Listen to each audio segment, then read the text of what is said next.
America और रजीम change series की ये चौथी किस्त है। पिछली वीडियो में हमने प्रिवेंटिव रजीम चेंज ऑपरेशन पर बात की थी।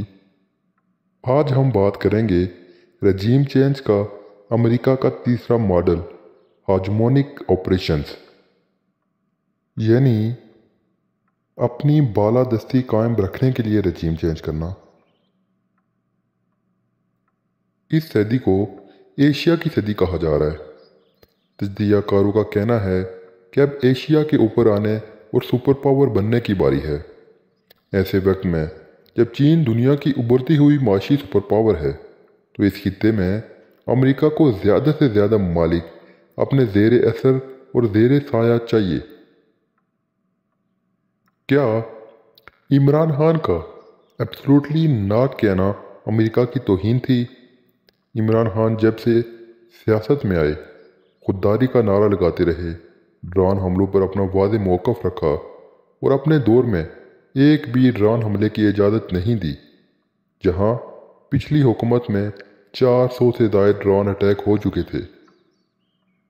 इमरान खान का एक मौक़िफ़ ये भी था कि हमें किसी की जंग में शरीक नहीं होना चाहिए और हमें सिर्फ अमन का साथी बनकर रहना चाहिए। शायद इसीलिए एक इंटरव्यू में अमेरिका को अड्डे देने के मुतालिक सवाल किया गया तो इनका जवाब था एब्सोल्युटली नॉट। इमरान खान ने साफ मना कर दिया कि मैं कभी इजाज़त नहीं दूंगा कि पाकिस्तान की सरजमीन अमेरिका अफगानिस्तान के खिलाफ इस्तेमाल करे।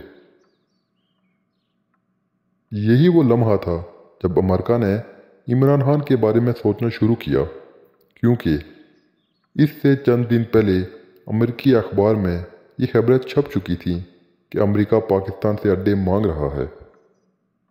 अगर आपने क्लासिक अमेरिकी रजीम चेंज ऑपरेशन, जो कि पाकिस्तान की अक्कासी भी करता है, देखना है तो चिली और ईरान की मिसाल आपके सामने है। और ये वो दो ऑपरेशन थे जिनकी दस्तावेज़ात डीक्लासिफाइड होने की वजह से इस रजीम चेंज ऑपरेशन से पर्दा हटा और दुनिया को अमेरिका के रजीम चेंज का तरीक़ाकार मालूम हुआ। ईरान और चिली की बात करने का मकसद सिर्फ ये है कि आप इन दोनों ममालिक के रजीम चेंज का मुआवजा पाकिस्तान से करें तो आपको सारी वारदात समझ आ जाएगी। पहले हम बात करते हैं ईरान की। 1991 में ईरानी वज़ीर आज़म मोहम्मद मुसद्दिक ने ईरानी पार्लियामान से ऑयल कंपनियों की नेशनलाइजेशन का बिल पास करवाया। मोहम्मद मुसद्दिक इस वक्त ईरान के मकबूल तरीन लीडर बन चुके थे और सबका मानना यह था कि ये एक कदम ईरान को दुनिया का अमीर तरीन मुल्क बना सकता है। मसला सिर्फ ये हुआ कि ईरान की तेल की रिफाइनरीज में अमेरिका और बरतानिया का इंटरेस्ट था। बरतानिया का ख़ास तौर पर एबदान रिफाइनरी में इंटरेस्ट था। अमेरिका ने ईरान पर दबाव डालना शुरू किया कि बरतानिया को ये रिफाइनरी दे दी जाए।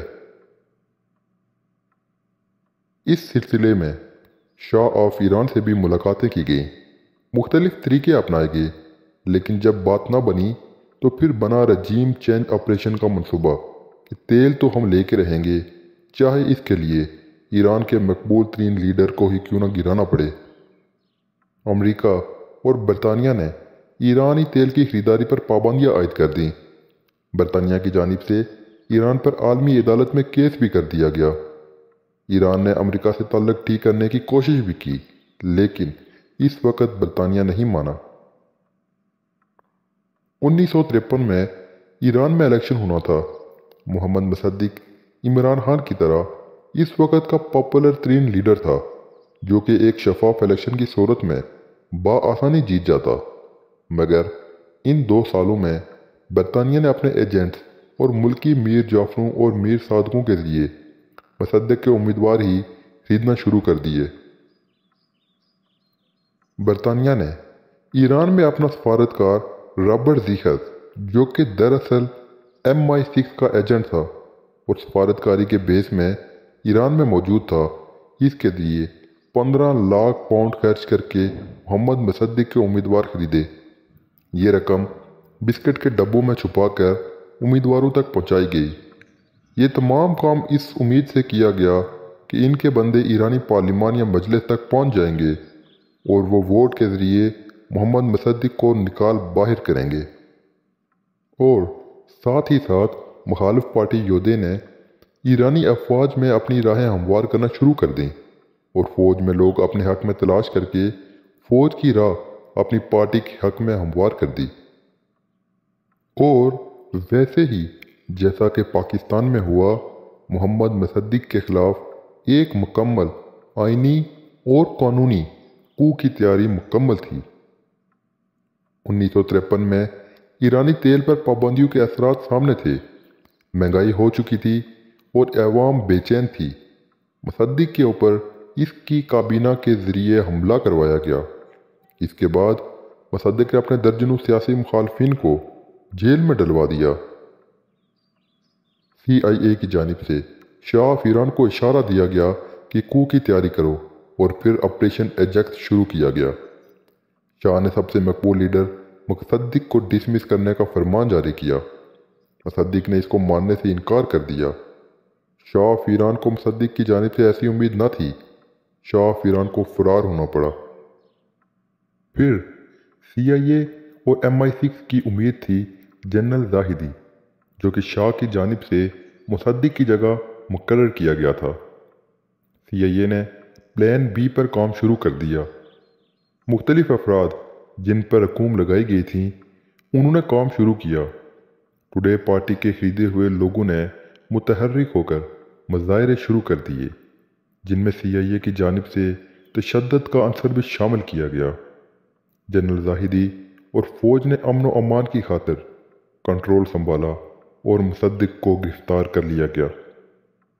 اس وقت کے میر جعفر اور میر صادق امریکی رجیم چینج آپریشن کے سہولت کار نہ ہوتے تو آج یقینی طور پر ایران دنیا کا امیر ترین ملک ہوتا۔ اب ذرا CIA کا اور MI6 کا آپریشن ایجیکس سامنے رکھیں اور پاکستان میں رجیم چینج کیسے ہوا اس کو دیکھیں۔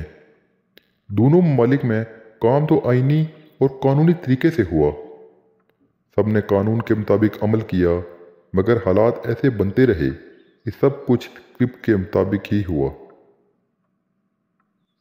امریکہ اور رجیم چینج سیریز کی اگلی قسط میں ہم بات کریں گے چلی کے رجیم چینج آپریشن پر اور ان ممالک کے حکمرانوں پر جو لاہور میں اسلامی سربراہی کانفرنس کے اجلاس میں شریک ہوئے۔ ان تفصیلات کے لیے اس سیریز کی قسط نمبر 5 لازمی دیکھیے۔